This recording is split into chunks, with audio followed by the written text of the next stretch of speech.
तो गाइस, क्या हाल चाल है आपके। आई होप सब अच्छे होंगे। मैं एकदम बढ़िया। तो आज का जो वीडियो है who should buy EV and किसको नहीं बाय करनी चाहिए। तो वीडियो को शुरू करते हैं और आपको मैं पॉइंट बताऊंगा कि आपको ईवी स्कूटर क्यों लेना चाहिए और किन किन लोगों को नहीं लेना चाहिए। तो जो सबसे पहला पॉइंट है ईवी लेने का, वो है इसकी कॉस्ट इफ़ेक्टिव। तो ये चलती है बैटरी पे और पेट्रोल इसमें यूज़ नहीं होता है, एज़ यू ऑल नो। तो इसमें जो आपका एक्सपेंस है आधे से भी आधा हो जाता है, जो कि मतलब मेन रीज़न ही वही है ईवी लेने का। तो जी हाँ, अगर आप इसमें शिफ्ट होते हैं तो अगर आपका मंथली एक्सपेंस पेट्रोल का 3 से 4 हज़ार है तो वो घट के एकदम 500-600 रुपये में हो जाएगा, क्योंकि बिजली बहुत कम खाती है ईवी स्कूटर।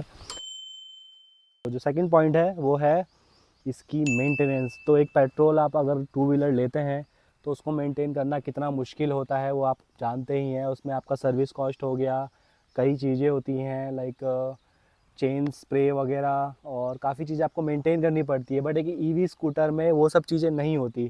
इसमें जो सर्विस के नाम पे होता है वो सिर्फ आपका एक सॉफ्टवेयर अपडेट, वॉशिंग और आपके ब्रेक पैड, बस। इसके अलावा इसमें कुछ नहीं होता, जहाँ तक मेरी नॉलेज में है। इस वाले स्कूटर के बेस से बता रहा हूँ मैं। तो आपका जो मंथली एक्सपेंस है आपका वो बहुत कम हो जाता है, ऑलमोस्ट ज़ीरो के आसपास हो जाता है। जो पॉइंट है वो है इसमें पावर। तो ईवी स्कूटर में आपको पावर, जो इनिशियल टॉर्क है वो बहुत सही मिलता है।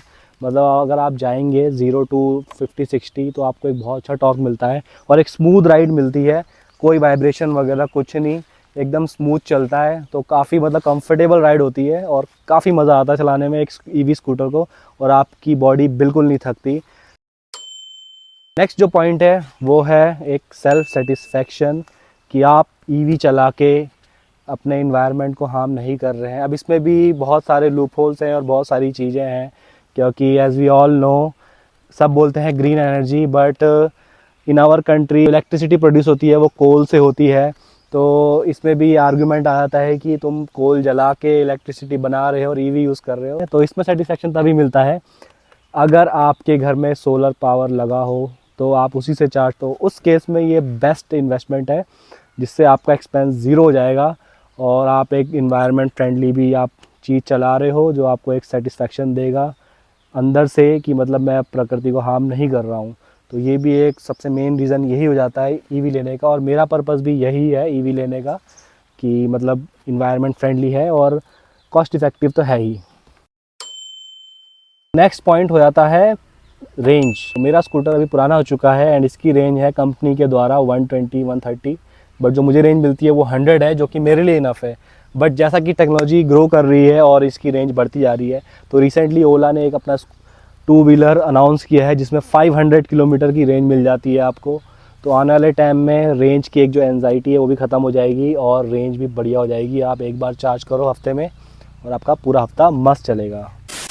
ये थे कुछ अच्छे पॉइंट्स। अब ऐसा तो है नहीं कि एक पूरा प्रोडक्ट बनाया है कंपनी ने, सब अच्छा होगा, तो कुछ इसमें बुराइयां भी हैं।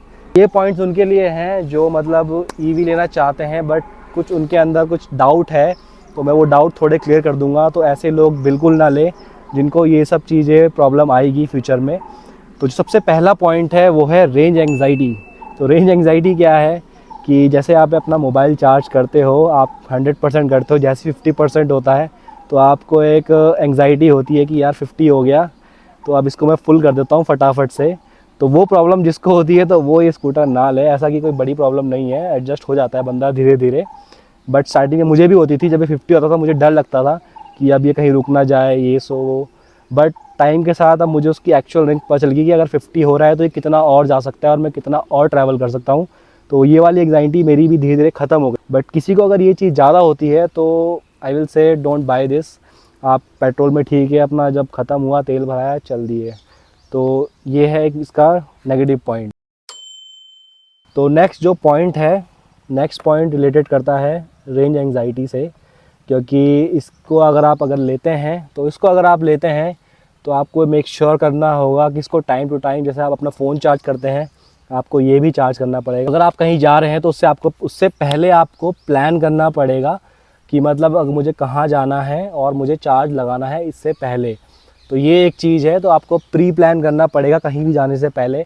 आप रैंडमली उठा के कहीं भी, जैसे आप पेट्रोल स्कूटर है, अगर वो ई के पास भी है उसका साइन, तो आप लेके जाते हैं और फिलअप कराते हैं और आप चल जाते हैं। तो आप उस तरह इसको यूज़ नहीं कर सकते, और मे भी शायद आने वाले टाइम में ये ठीक हो जाए फास्ट चार्जिंग की वजह से। पॉइंट है इसका है चार्जिंग। तो जो इसका चार्जिंग है वो है नॉर्मल चार्जिंग। तो अगर इसमें फ़ास्ट चार्जिंग आ जाए तो काफ़ी बेटर होगा, और इसका जो टाइमिंग है चार्ज का वो भी इम्प्रूव हो जाए तो बढ़िया है। तो मे बी आने वाली टेक्नोलॉजी के साथ वो भी चेंज हो जाए। तो एक वो मेन पॉइंट है कि इसमें फ़ास्ट चार्जिंग नहीं है, तो काफ़ी टाइम लगता है।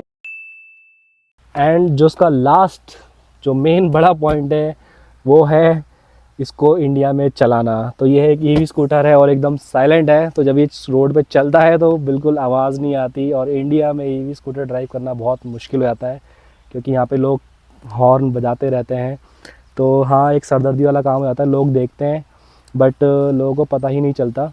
जब आप बिज़ी रोड में जाएंगे तो वहाँ पर मतलब ये चलाना काफ़ी मुश्किल। तो जब गाड़ी हम चला रहे होते हैं तो बिल्कुल साइलेंट चल रही होती है, तो हॉर्न मारना पड़ता है ताकि लोगों को पता चले कि पीछे कोई गाड़ी है, क्योंकि ये बिल्कुल साइलेंट है, कोई आवाज़ नहीं आती इसमें। तो ये एक बड़ी प्रॉब्लम है इंडिया में चलाने के लिए कि बिल्कुल साइलेंट है, और यहाँ पे जो लोग हैं वो पूरा हॉर्न दबाते हुए चलते हैं। तो आपको भी आदत हो जाएगी हॉर्न दबा दबा के चलने की इसमें, क्योंकि आपको खुद डर लगेगा कि कोई मतलब ब्रेक ना मार दे, या मतलब कोई एकदम से ना आ जाए, क्योंकि उसको पता ही नहीं चलेगा कि आप जा रहे हैं। तो ये एक बड़ा प्रॉब्लम है। तो दैट्स इट गाइस, ये था आज का वीडियो। तो ये मेरे हिसाब से थे पॉइंट्स, किन को ईवी स्कूटर लेना चाहिए, किन को नहीं लेना चाहिए। तो जैसा मुझे समझ में आया तो मैंने एक छोटी सी वीडियो बना दी, एंड आई होप आपको वीडियो अच्छा लगा होगा।